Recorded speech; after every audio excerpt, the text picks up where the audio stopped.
Hey, everybody, it's Jonathan Nelson, and you're on air with David Dwayne. What's going on, everybody? Thank you for tuning back into On Air with David Dwayne, your only rock star to my Fair Swings Radio right here. And right now, we've got gospel recording artist Jonathan Nelson. And right now, what you guys need to do, if you don't album, you need to get Fearless. It's in stores now, iTunes, Amazon, the whole 9 yards. He's with us. What's going on, Jonathan? Hey, man, how you doing? Thank you for having me. Doing great. Thank you for being on the show with us. We, like I was telling you before we got started, we definitely love the album. It's great. How are you? Man, I'm good. I'm excited. I don't know I've been using words like excited, amped, pumped. That's kind of like where I am in this season. Hey, that's the way to best describe it, because you got a lot going on. To promote this album, you got to. Like, you're doing a couple different shows and appearances, doing press. I mean, that's the right words to use. Right.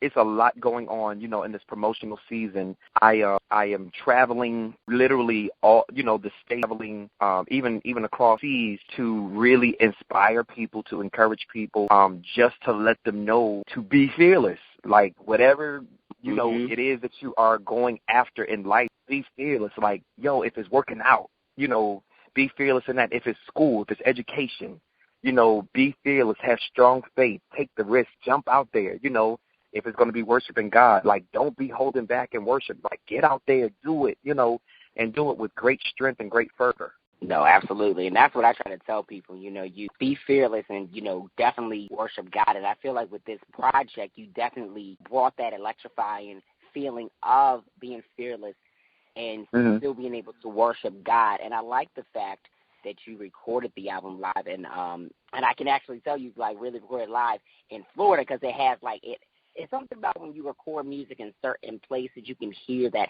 feel within there, and I definitely hear. So what was it like being able to record the album live? Well, I recorded it live in Florida because my church is here in Florida. And I wanted people to feel, honestly, what people feel when they come to my church every Sunday morning. In Florida, I live in the Fort Lauderdale, Miami area, and so down here it's a melting pot of culture.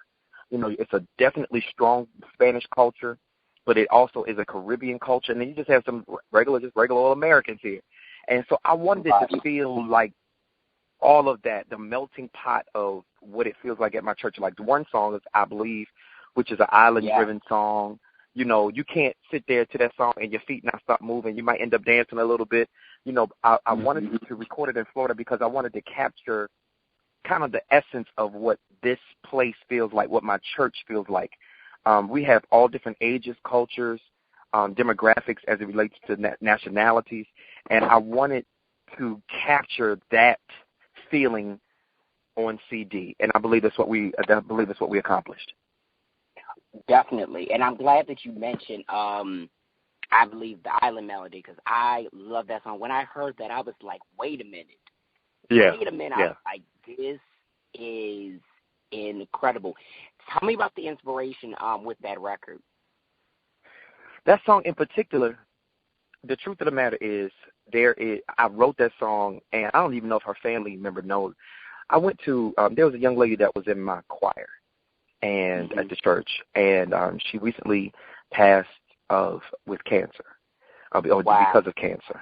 And we went to the hospital. They gave her diagnosis saying, hey, everybody come now, because there's not much that we can do.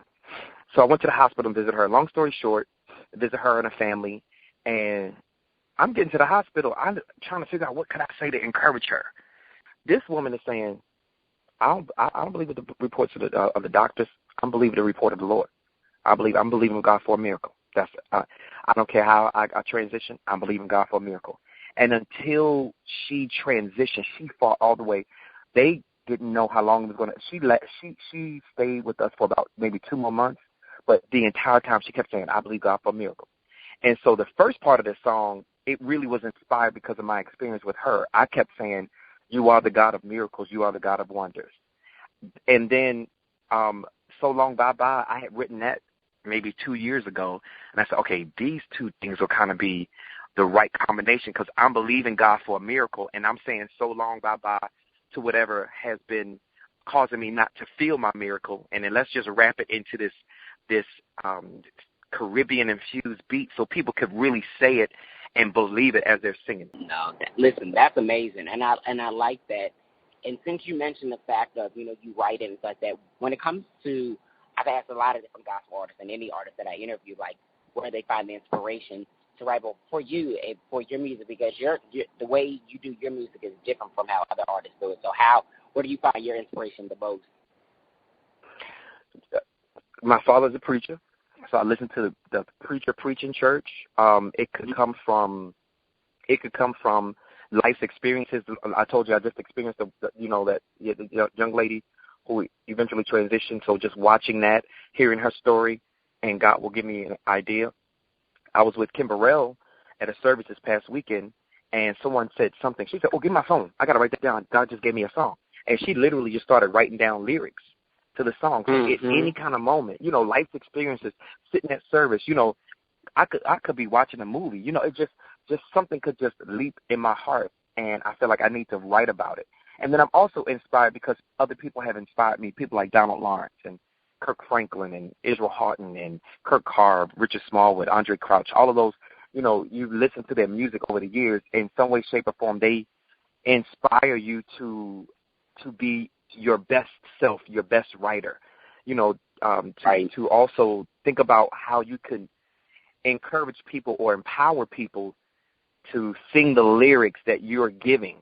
So you have to try to find a way to package it where they get the revelation of what they're saying, but also begin to sing it and believe it within their heart, and so that they literally become the lyric. And I definitely can agree with that saying, being inspired and then getting you really, getting the inspiration of writing and it just coming, like how you said, Kim, you were with Kim, and she just started writing out of nowhere. She's like, I got to get these down. Because once you feel something, you just go with it, and it's like you can't lose it because it was just so good within that moment. So I definitely can relate to that. And I'm trying my best. I try my best to, when you get a moment, you have to try to capture it, and you have to try to make it live. So it's like the CD. You try to get a moment, you try to capture it, and you try to make it live so that other people can be inspired just as you were inspired in that moment. And speaking of Kim Burrell, you have her on the album. You have Dorinda Clark on the album. You have your brother on the album. You got Ty Tribbett on the album. You got a couple of other people on the album. For this album, what made you want to, collaborate with these artists? This time around, I wanted to make high impact. Sometimes when you collaborating with artists, just like in other genres, specifically hip hop, R&B, they collaborate to make some noise, in the industry. But it also shows camaraderie, brotherhood, fellowship, all of that, so we exude that from the stage and we exude that from this music. But, I have been wanting to do some stuff with Ty Tribbett in particular. We grew up as children together. My brother Jason and I, we've always done stuff together. And Kim, she's by far one of my all-time favorites. Kim Burrell and the Clark sisters are by far my all-time favorite female singers. And I tell it everywhere I go, and they all know it. And to be able to be hands-on and working with them directly it was an absolute dream come true. I have been talking to Kim about, this new journey I'm on and new business relationships. And I told her I woke up with this song concept. And I asked, I said, you think we could do a song together? She said, boy, stop playing. Get the song to me. I'll be there. You know what I mean? It's that kind of thing. And for Dorinda, I've worked with her for many years. So, at different events, and we run into each other. And I told Dorinda, I said, Dorinda, I'm working on this song, and the song's, of course, called Forever Settle. And I said, I need that evangelistic Dorinda to come on out. I feel like it's a great song for you. Would you be open to do it? Absolutely. And there you have it. And let me say this.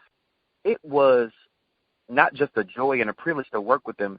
They all made it so easy to work with me, from gospel hip-hop rapper The Truth, to the African worship artist by the name of Sonny Badu, he's amazing. He's huge over in Africa. And then my brother, Dorinda, and just so many others, like they all were so easy to work with. So it made it like an A+ situation. You know what I mean? Right. Yeah, definitely. And I love the album. I've listened to it about a couple different times. And I just love the feel, and I love how everything just feels genuine because, like you said, sometimes these artists will do collaborations in different genres, and it'd be like, oh, okay. They'd be trying to get a hit, but it's like a hit of what? Hit so that it would work and it's organically right, or hit because you're trying to hit and you're trying to hit the bank. I mean, we get the business in all ways, but, it's got to be organic. But I love the fact that this album was, definitely from the collaborations to the song structures to how it, instrumentally sounds. So that's one thing I definitely picked on. Like, this is the first gospel album that I've listened to, and it's giving me that feeling like, ooh. Right. Well, you know what? I feel like the word you use, organic. I feel like when you're creating what starts as an idea or a thought, it's like God. When in the Bible, in Genesis 1, God had a thought in his mind, and he said, I'm going to create this world. Okay, so he thought it, and then he spoke it. He says, let there be light, and there was. And then after he saw what he thought in his mind, he said, man, that's good. It's just like music. It's like you get it in your mind, you have this thought, you have this idea, then organically, you're writing down, you got the melodies, but now you got to marry it with this right musical sound, which should feel like church, but it should also feel fresh. It should feel inviting. It should make people want to dance and celebrate and memorize what's happening in the moment. So once you have all of this combination together, then you have a great, great song, in my opinion. Absolutely. And let's also talk about the single "Anything Can Happen." How's the response to that single? Because that single is amazing, and like I said, I love the album. Everybody, if you don't have Jonathan's album, you need to get it right now. iTunes, Amazon, Best Buy, Target, anywhere you can get music. Please get this album. It's just amazing. Tell everybody about this record and how you're feeling about the response to the feedback. Man, you know what? I say this humbly. I feel like this is my greatest work yet. And the response to the CD as a whole, for those that have already heard it, and to the single in particular, because the single has grown on the radio charts, and it's growing rather rapidly. We thank God for that. The response has been tremendous. There was this one gentleman in particular. He said, man, I got the CD. I've been listening to it. He says, it's two different guys with the same testimony. One guy said, man, I was on the train going from somewhere in New York, and, man, I had to hide my face because I just broke down, and tears just began to stream down from the song. Anything could happen. Another gentleman said, man, I was working out to the song, and I said, okay, let me listen to it one more time. Then he says, okay, so I got stuck throughout my entire workout. He said, then I'm driving to work, listen to it, kept repeating. Then he said, all day long, I can't even get to the rest of the CD because that's the song, that has just been speaking and ministering to me. He said, that song is so special. So those are the types of responses and testimonials that are coming already about how God is just, opening them up and how they're believing God for miracles and something good. We try to not to make it too spooky and churchy, but people don't believe, that what they say out of their mouths that they can have. You know what I'm saying? So when you get up in the morning, you're like, man, today's gonna be a horrible day. You're gonna have a horrible day. But if you wake up and say, man, anything can happen, something good's gonna happen today. I don't even know where it's gonna come from. While I'm driving to work, while I'm at home, something good is going to happen today. And those have been a testimony because people are beginning to believe what they're saying and hearing. That is so true. That is so true. I'm speechless because that is the absolute truth. And I'm glad that you touched on that because I tell a lot of people, because I just started doing a little bit of motivational speaking, and I try to tell people throughout my Snapchat, for the most part, trying to tell people, like, anything can happen. Like, literally anything can happen. You gotta make it possible. You gotta make this time. You have to allot that. You can't say there isn't no time. You have to put your mind into a space where it can be positive, so it's not where it is fighting the negative demons. So I a lot of that on that. Well, here's the thing. I just really believe that, there's so much negativity happening in this world. I mean, even we can go to the presidential race. I mean, it's so much mudslinging in that. I mean, you can go to just different things. People are dying, hit and runs down here in Florida. I mean, kids being kidnapped, and just so much craziness in our world, right? People are losing. Kids are being shot in Chicago, and just different things are happening with the police in the communities, and things are crazy, right?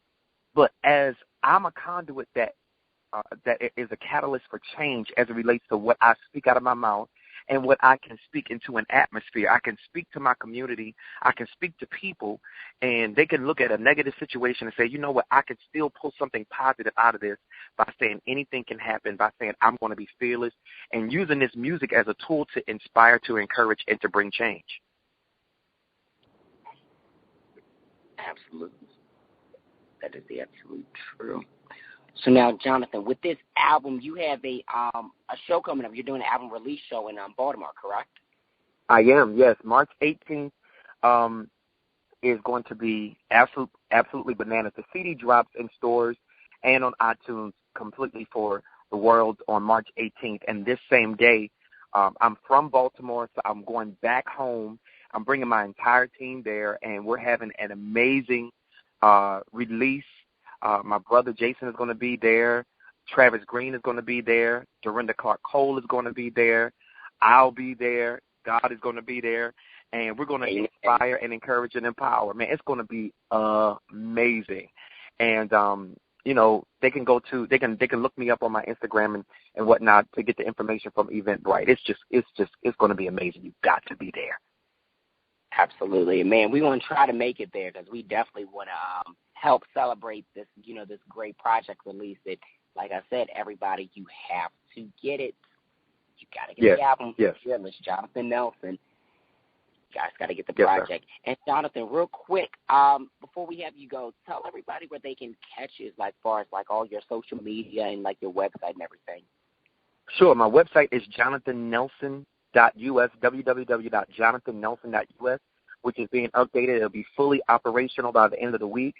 You can hit me on Facebook, Jonathan Nelson Music, facebook.com, Jonathan Nelson Music, Instagram, Periscope, and Twitter. My name is backwards, at Nelson Jonathan. Jonathan Nelson Music, Facebook, Twitter, Periscope, Instagram, at Nelson Jonathan, and then my website, jonathannelson.us. Hit me up. I would love to talk to you guys.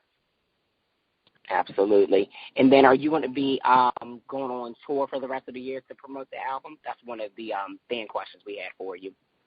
I will be on tour until I think the end of April, nonstop. And my tour schedule will be up on my website, and my tour schedule is available now on my Facebook and my Instagram and my Twitter. Absolutely. So, Jonathan, if you can say this is Jonathan Nelson and you're now listening to On Air with David Dwayne, that'd be perfect. Hey, everybody, it's Jonathan Nelson, and you're on air with David Dwayne.